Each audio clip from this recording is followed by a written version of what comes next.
Olá pessoal, sou Robson Mourão aqui do Sucesso Jurídico e a nossa aula de Direito Penal, parte geral de hoje, está relacionada ao tema Teoria Geral da Pena. Teoria Geral da Pena eu começo hoje, nós não terminamos hoje, porque o nosso objetivo aqui é repassar para você todo o conteúdo necessário, especificamente aqui na minha aula de Direito Penal, que você necessita para ser aprovado no exame de ordem. Então nós começamos Teoria Geral da Pena hoje e vamos terminar a Teoria Geral da Pena nas próximas aulas. E a aula de hoje é uma introdução e apresentação de princípios de teoria geral da pena. Nas próximas aulas nós vamos estar inclusive aprendendo a calcular pena. Muito importante e interessante para você, não só para o exame de ordem, que você lógico vai precisar, mas também para outros concursos e para a sua vida profissional como advogado. E a nossa disciplina de hoje, o diálogo inicial sobre a origem da pena, de forma rápida e objetiva, desde o momento que nós resolvemos conviver em sociedade, eu, você, a humanidade resolveu conviver em sociedade, que surge conjuntamente os conflitos. Os conflitos são inerentes a essa vivência em sociedade. Nós resolvemos viver em sociedade aquilo que você já estudou lá em ED, Introdução ao Estudo do Direito, em Filosofia, Sociologia, na academia, na universidade. Então, a partir daquele momento que nós assinamos o contrato social, surgem conjuntamente os conflitos. Surgem os problemas, os litígios, né? Os conflitos, eles fazem parte, independente da sociedade onde nós estamos convivendo. E junto com esses conflitos, surge uma necessidade de um ramo do direito, de uma área, digamos assim, do direito, que possa resolver conflitos que outras áreas não resolvem. Surge o direito penal, como soldado de reserva, caráter subsidiário, e surgem as penas. Então, as penas, para a melhor doutrina, as penas surgem com os conflitos, como uma forma de resolver conflitos. O conflito ocasionado por um homicídio, o conflito ocasionado por um furto, por um roubo, por uma lesão corporal. Então, esses conflitos se resolvem, por exemplo, com a existência de penas. Então, o surgimento da pena se confunde com o surgimento da sociedade, se confunde com o surgimento do momento, da decisão que nós tomamos de viver em sociedade. Há uma necessidade de existência de penas. Bom, e a pena passou por fases, meus amigos. Existiram 3 fases básicas que nós precisamos conhecer. A chamada fase primitiva, a fase primitiva originária da pena, onde ela se subdivide em 3. A vingança privada, a divina e a pública. Olha que interessante nessa fase primária, nessa fase primitiva. A vingança privada, aquela exercida pelo próprio ofendido. O próprio ofendido é que exercia o poder de punir. O próprio ofendido aplicava a pena. Isso é a vingança privada, onde você deve lembrar da lei de Italião, olho por olho, dente por dente. Essa aplicação de pena, ela surge na fase primitiva, a chamada vingança privada. Durante as nossas aulas, nós vamos inclusive fazer algo interessante. Será se hoje ainda existe essa possibilidade de vingança privada? Olha que pergunta bacana. Mais à frente a gente vai falar sobre isso. A vingança divina, exercida pelos deuses, né? Nas ordalhas, no Código de Manur. Então existia nessa fase primitiva a aplicação de pena pelos deuses. Existem autores que retratam, por exemplo, penas como o cidadão era considerado culpado, criminoso, então amarra o cidadão, amarra todinho, joga ele amarradinho, joga no rio. Porque se ele for inocente, o ser divino não vai deixar ele morrer. Se ele morrer, aí a gente vai poder dizer, olha aí a pena dele. Ele era culpado. É uma vingança divina, porque um ser sobrenatural é que vai decidir e aplicar a pena. Você está entendendo o raciocínio? Essa é a fase primitiva da pena. É a chamada vingança divina. A vingança pública, nós já estamos nos aproximando do que nós temos hoje, exercida pelo soberano, né? Não é exatamente como é hoje, mas já começa a se aproximar. Exercida por um ser soberano, aquele que decide, que está acima da sociedade. A chamada vingança pública é um meio de conservação, de valorização da decisão do Estado. Então aqui nós temos a fase primitiva da pena. Após essa fase primitiva da pena, aí nós vamos para uma fase humanitária. Tem uma obra estudada inclusive em criminologia de César Lombroso, dos delitos e das penas. Essa obra de 1764, muito importante, porque essa obra inaugura uma fase humanitária. aquela que busca alicerçar a pena em caráteres de proporcionalidade. A pena tem que ser proporcional, a pena tem que ser humanitária, ela tem que ser eivada de valores, ela não pode ser privada, ela não pode ser divina. Então, nessa obra de César Beccaria, o César Beccaria, como alguns gostam de chamar, nós temos a fase humanitária da pena. A pena deve alicerçar-se em caráter de proporcionalidade. Aconselho você no seu material, puxa uma setinha e puxa aqui, uma fase de proporcionalidade da pena. Proporcionalidade da pena. A pena tem que ser proporcional ao bem jurídico que foi atingido. O bem jurídico vida é mais valorado do que, por exemplo, o bem jurídico patrimônio. Então as penas são distintas. Tem que existir uma proporcionalidade. Isso surge na fase humanitária. A fase científica, essa terceira fase, interessantíssima, é iniciada com escolas penais, escola clássica, escola positiva, escola eclética. É essa fase onde nós nos debruçamos analisando a doutrina clássica, moderna e contemporânea. Então essas são as fases básicas pela qual a pena passou, um breve contexto histórico que nós apresentamos para vocês. Não entramos esmiuçando porque não é o objetivo aqui específico da nossa disciplina, mas a gente apresenta para você conhecer, que pode ser importante no entendimento de determinada questão. A pena se justifica, é verdade. Há fundamentos para a existência da pena. Isso aqui eu estou querendo dizer, se alguém te perguntar, qual é o fundamento de existir pena? Por que existe pena? Então a pena, ela existe, segundo Luiz Flávio Gomes, né? E Antônio Garcia Pablo de Molina, entre outros, César Roberto Bittencourt, aqui no Brasil também, né? Então autores como Rogério Greco, Fernando Capês e outros mais, eles justificam a pena, fundamentam a pena em, primeiro, ponto de vista político e estatal. O Estado, esse ser maior, precisa reagir àquelas ações que incidem contra bens jurídicos de alta relevância, como a vida, aquele que atenta contra a vida de outro. O Estado, ele não pode ficar inerte, ele tem que se manifestar, e uma das formas dele se manifestar, qual é? A pena. Então a pena se justifica do ponto de vista político e estatal porque o Estado precisa reagir.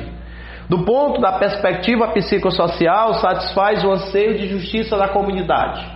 Quando a comunidade se depara com a situação de uma criança vítima de violência sexual, estupro de vulnerável, por exemplo, atingiu a liberdade sexual, por exemplo, atingiu a dignidade sexual, atingiu a honra, atingiu a vida, o patrimônio, a sociedade, tem um sentimento de necessidade de justiça. Então, para que serve a pena? Para satisfazer a perspectiva psicossocial, a perspectiva da sociedade de querer justiça. Então, a pena tem um fundamento na perspectiva psicossocial. Compreendeu o raciocínio? Outro fundamento da pena, ou seja, para que nós temos pena? Para satisfazer o aspecto ético individual. Esse aspecto permite ao sujeito se liberar do sentimento de culpa. Então eu cometi um delito e a pena vai servir para quê? Para que eu, cumprindo a pena, eu possa dizer, não devo mais nada para o Estado, não devo mais nada para a sociedade, porque aquilo que eu fiz, eu cumpri. Eu já paguei pelo mal que eu fiz, paguei com o cumprimento de pena. Isso é um aspecto ético individual. Olha que interessante. Talvez alguns de vocês que estão nos assistindo já ouviram falar disso aqui e outros não. Mas para você que nunca ouviu falar disso aqui, meu amigo, eu estou apresentando para que você compreenda a raiz de fundamentação da pena. Para que ter pena? Às vezes a gente está calculando pena, aplicando pena e não sabe qual é o fundamento, especificamente, etiologicamente falando, qual a causa, a fundamentação. Então aqui nós temos essa fundamentação. Política estatal, que é para o Estado reagindo, aplicando pena, mostrando a fundamentação da pena. Perspectiva psicossocial, a comunidade deseja pena porque ela deseja que exista justiça, e a pena é uma fundamentação para isso. E o aspecto ético individual, que é aquele cidadão que cometeu o crime poder dizer, não devo mais nada para a sociedade, porque a pena que eu recebi serviu para me liberar do sentimento de culpa. Legal isso aqui, né? Muito bacana, muito bacana. E aqui, atenção danger é perigo.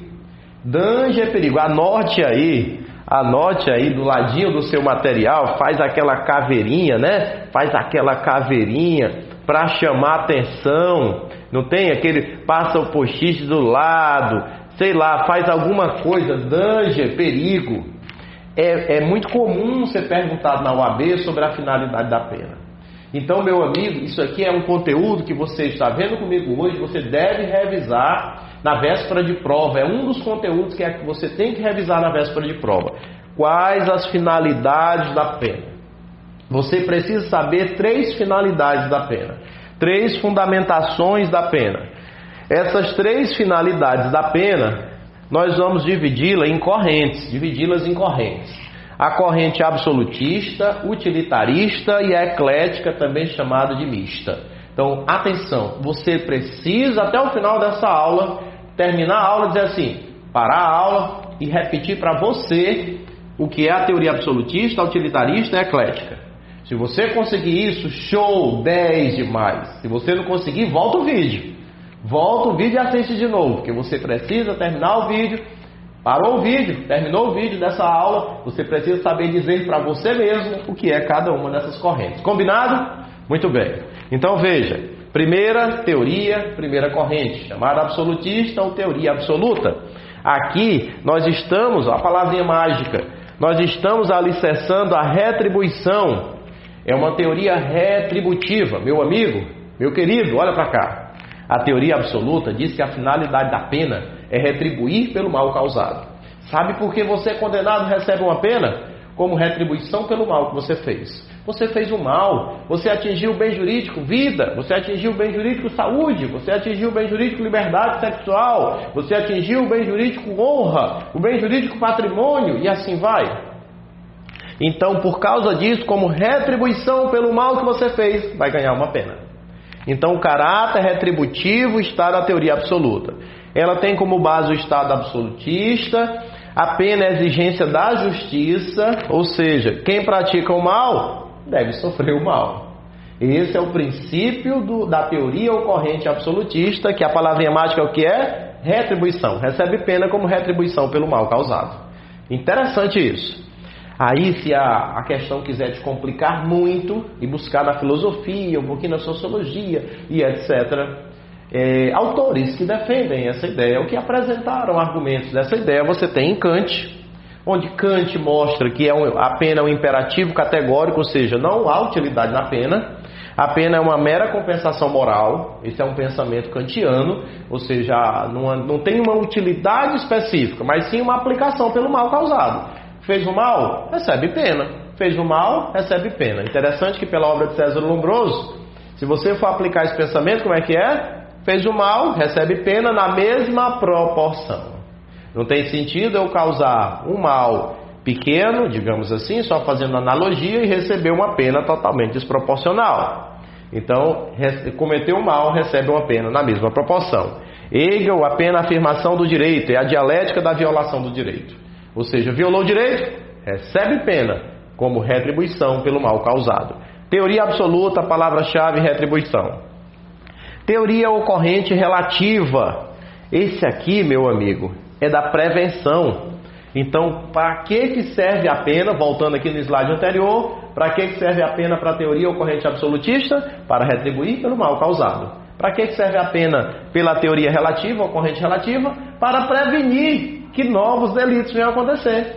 Então, enquanto a absolutista trabalha com a retribuição pelo mal causado, a relativa trabalha com a prevenção de que novos delitos venham a ocorrer. Essa prevenção geral ou especial. Vou já falar o que é essa prevenção geral e especial.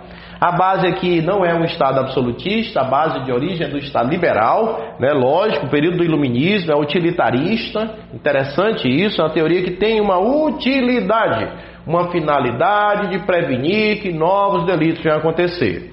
Aqui nós trabalhamos com a prevenção geral, que é voltada para toda a sociedade, e uma prevenção especial voltada para aquele que cometeu o delito. Então, enquanto a prevenção geral é voltada para toda a sociedade, a prevenção especial é voltada para o indivíduo que cometeu o delito. certo? Vamos já diferenciar um pouquinho mais. A combinação penal, ameaça da pena, coação psicológica, intimidação, racionalidade, ação preventiva. Prevenção geral e especial. Geral visa quem? A sociedade. Especial visa o delinquente, o criminoso, o indivíduo. Mas nós temos que ir além. Essa prevenção geral pode ser positiva e negativa. Vixe, professor, isso eu não lembro de ter visto na academia, mas vai ver agora com a gente. Então, prevenção geral positiva, negativa. Para que é a prevenção geral? Visando a sociedade. Por que positiva? É um fundamento de finalidade da lei dizendo para a sociedade: ei, a pena demonstra a vigência da lei. Professor, não entendi como é que funciona.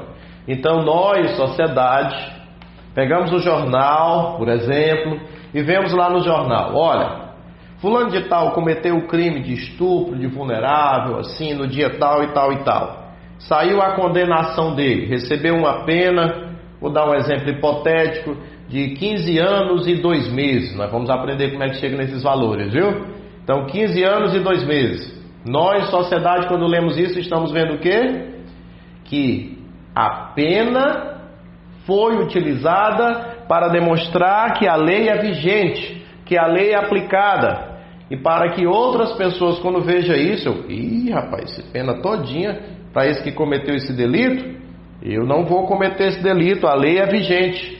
Então vai para toda a sociedade no aspecto de mostrar que a lei é aplicável.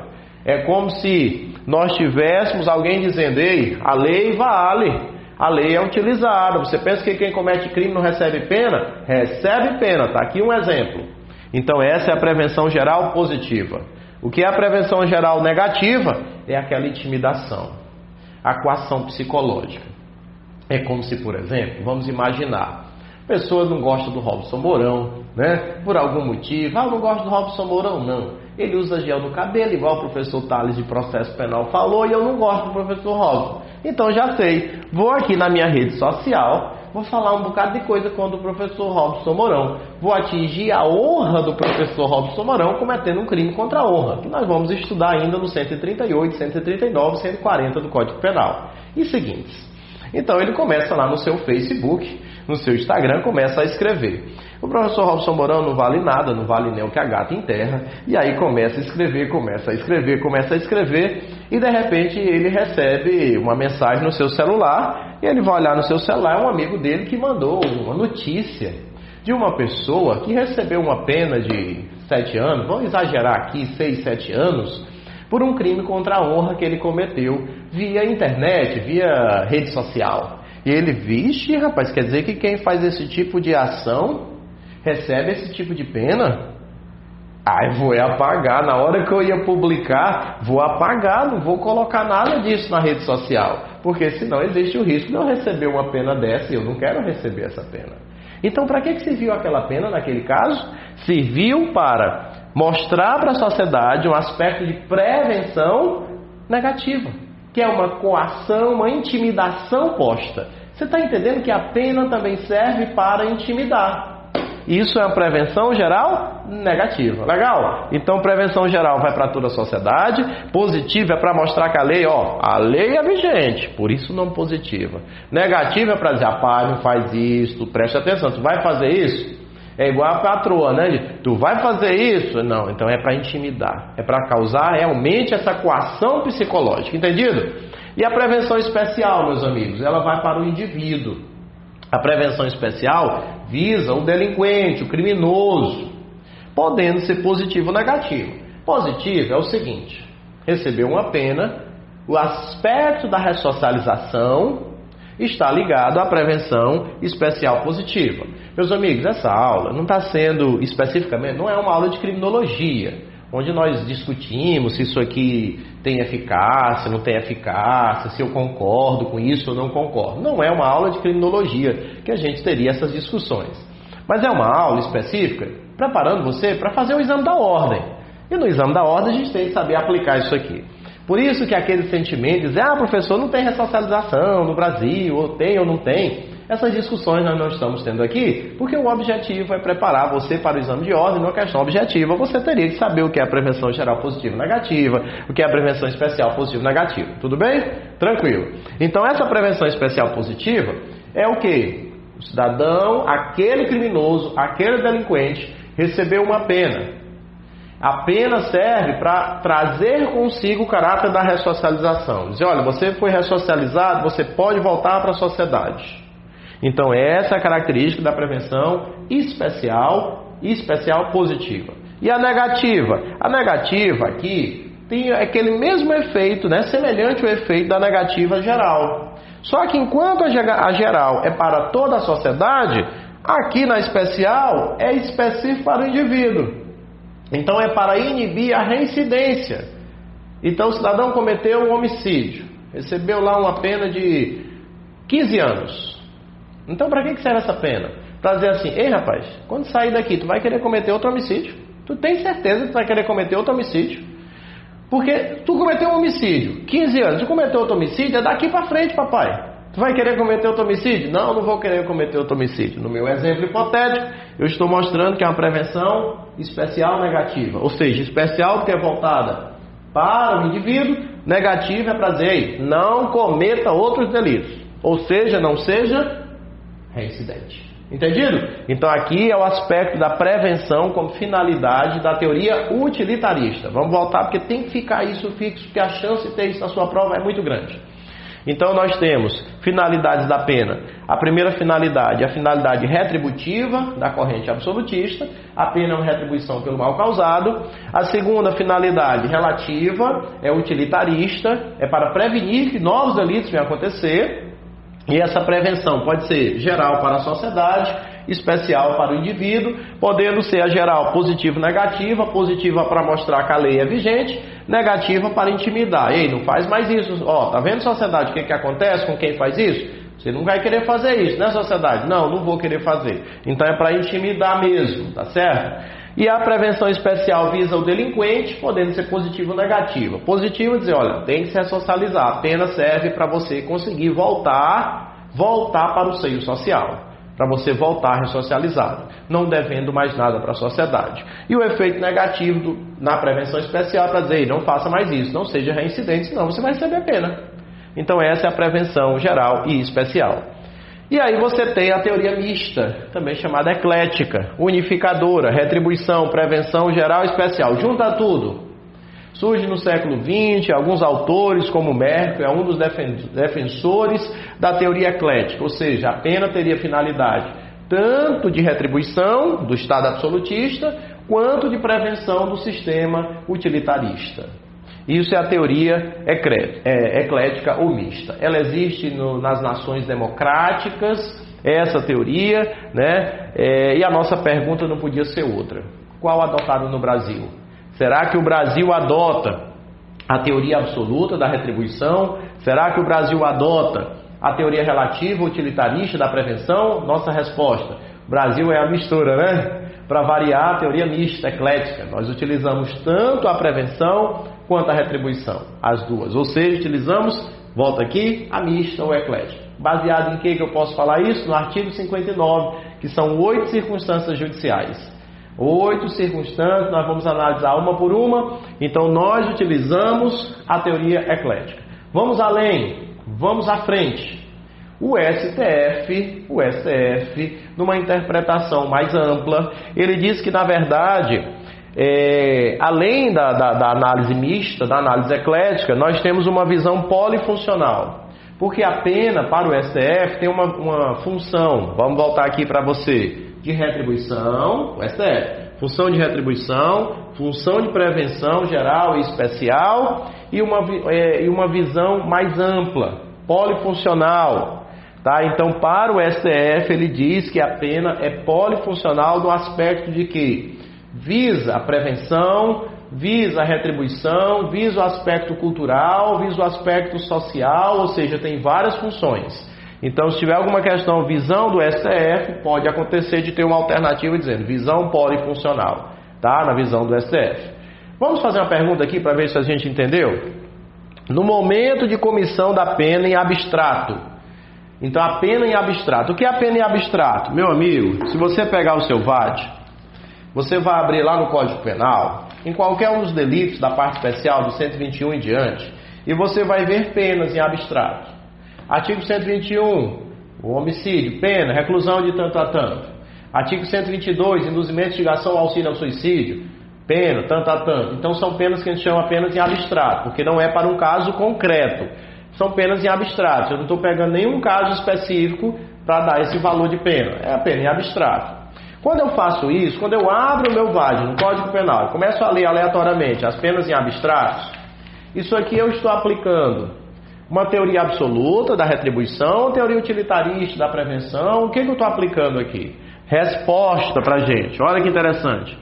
Aqui nós estamos aplicando, pensando numa prevenção geral. Por quê? Isso aqui serve para que qualquer pessoa da sociedade, quando vem abrir isso aqui, venha observar que existe uma pena para aquela conduta cometida. Então nós estamos não só mostrando que a lei é vigente, como também intimidando uma coação psicológica para a sociedade. Por isso que a pena em abstrato será uma prevenção geral, visa a sociedade. Não tem um indivíduo especificamente. Quando eu leio o artigo 121, não é para um indivíduo especificamente. Eu estou lendo aleatoriamente os crimes, é para a sociedade. Por isso que a prevenção é geral. Agora, no momento da aplicação da pena em concreto, professor, o que é isso? Pena em concreto. Pena em concreto é quando eu pego um caso específico e eu aplico isso aqui.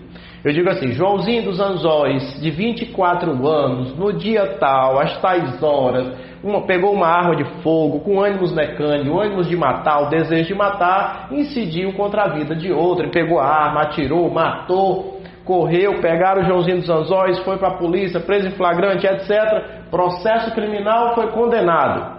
Recebeu essa pena. Isso é pena em concreto, que é para um caso concreto. Então, a aplicação da pena em concreto, o que nós vamos ter, meus amigos? Nesse caso específico, nós vamos ter prevenção especial, porque é para o indivíduo, tanto positivo quanto negativo, mas a retribuição, que ele está recebendo pena pelo mal causado, como retribuição pelo mal causado. Compreendeu?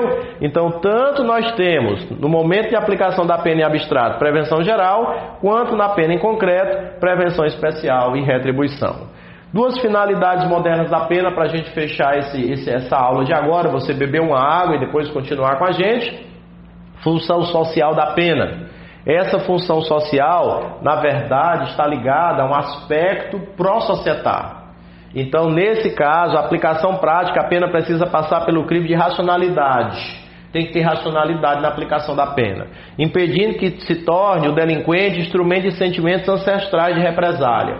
Ou seja, eu estou com raiva do cidadão, eu, juiz, estou com raiva dele, vou aplicar uma pena de qualquer forma. Não, tem uma função social em aplicar a pena. Mostrar para a sociedade essa vigência da lei e que a lei deve ser aplicada com racionalidade, tá? Outro detalhe, justiça restaurativa, está moderno isso aqui, muito falado hoje em dia. Justiça restaurativa é a quebra da dualidade da função da pena, incluindo a reparação do dano. É uma nova possibilidade, ou seja, eu peguei o celular de alguém com desejo de quebrar, ou antes de quebrar, peguei o celular de um dos colegas aqui da equipe, e eu joguei esse celular no chão. Olha o que eu faço com o teu celular. Joguei o celular, quebrei o celular. Cometi um crime de dano, artigo 163. O juiz criminal pode me condenar por isso, posso ser condenado pelo crime de dano, artigo 163, e eu também posso ter nessa sentença a necessidade de reparação do dano à vítima. Na esfera penal existe essa possibilidade. Como é que isso acontece? Eu vou explicar nas próximas aulas para você como é que existe a reparação do dano à vítima na sentença penal. Então isso está alicerçado também a uma finalidade moderna da pena. Forte abraço para você, não desista, até a próxima aula. Se você agora, terminando esse vídeo, repita para você o que é a finalidade retributiva, prevenção geral positiva, prevenção geral negativa, prevenção especial positiva, negativa e eclética. Se você conseguir, você é show. Se não conseguir, volta o slide, volta às aulas, assiste de novo, até você conseguir, aí você vai para outra aula. Beijo no coração, abraço forte, até daqui a pouco.